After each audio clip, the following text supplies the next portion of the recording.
ಚಿಕ್ಕಮಗಳೂರು ಜಿಲ್ಲೆ ತರೀಕೆರೆ ತಾಲೂಕಿಗೆ ಎನ್.ಆರ್. ಪುರದಿಂದ ಬಂದಂತಹ ಡಾಕ್ಟರ್ ಬಿ.ಆರ್. ಅಂಬೇಡ್ಕರ್ ಅವರ ಸಂವಿಧಾನ ಜಾಗೃತಿ ಜಾಥಾ ಲಕ್ಕವಳ್ಳಿ ಮಾರ್ಗವಾಗಿ ಬಂದ ಜಾಥಾಕ್ಕೆ ಭಾರೀ ಅದ್ದೂರಿ ಸ್ವಾಗತದಿಂದ ಮಾನ್ಯ ಶಾಸಕರಾದ ಜಿ.ಎಚ್. ಶ್ರೀನಿವಾಸ್ ಹಾಗೂ ಸಮಾಜ ಕಲ್ಯಾಣ ಇಲಾಖೆ ಮತ್ತು ಹೋಬಳಿ ಗ್ರಾಮ ಪಂಚಾಯಿತಿಯ ಅಧ್ಯಕ್ಷರುಗಳಾದ ರೂಪಾ ಮೂರ್ತಿ, ಕೆ.ಪಿ. ಪ್ರಕಾಶ್, ಲತಾ ಪಾಲಯ್ಯ ಹಾಗೂ ಸದಸ್ಯರುಗಳು ಮತ್ತು ಶಾಲಾ ಶಿಕ್ಷಕರು ಮತ್ತು ಮಕ್ಕಳು ಹಾಗೂ ಅಭಿವೃದ್ಧಿ ಅಧಿಕಾರಿಗಳು ಭದ್ರಾಚಾರಿ, ಪಾಂಡುರಂಗ, ಸ್ಪಂದನ, ಹುಮ್ಮಸ್, ಚೇತನ್ ಹಾಗೂ ಪೊಲೀಸ್ PSIಗಳಾದ ಆದರ್ಶ್, ಸಿಕಂದರ್ ಬಾಷಾ ಹಾಗೂ ಎಲ್ಲ ಇಲಾಖೆಯ ಸಿಬ್ಬಂದಿ ವರ್ಗದವರು ಭಾರೀ ಜನಸಂಖ್ಯೆಯಲ್ಲಿ ಬರಮಾಡಿಕೊಂಡರು.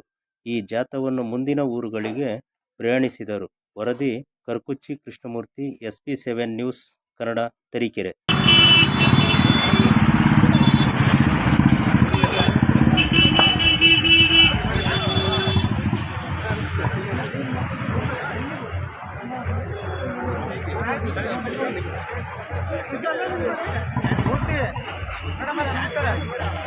ಎರಡು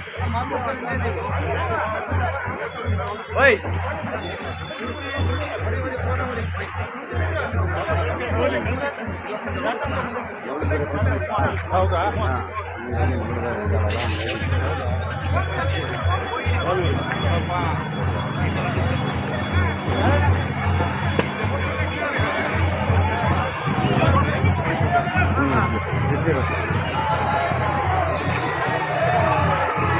ಅತೀಶ ಬೈಕ್ ಜಾತ ಗಾಡಿ ಮುಂದೆ ಕರೆ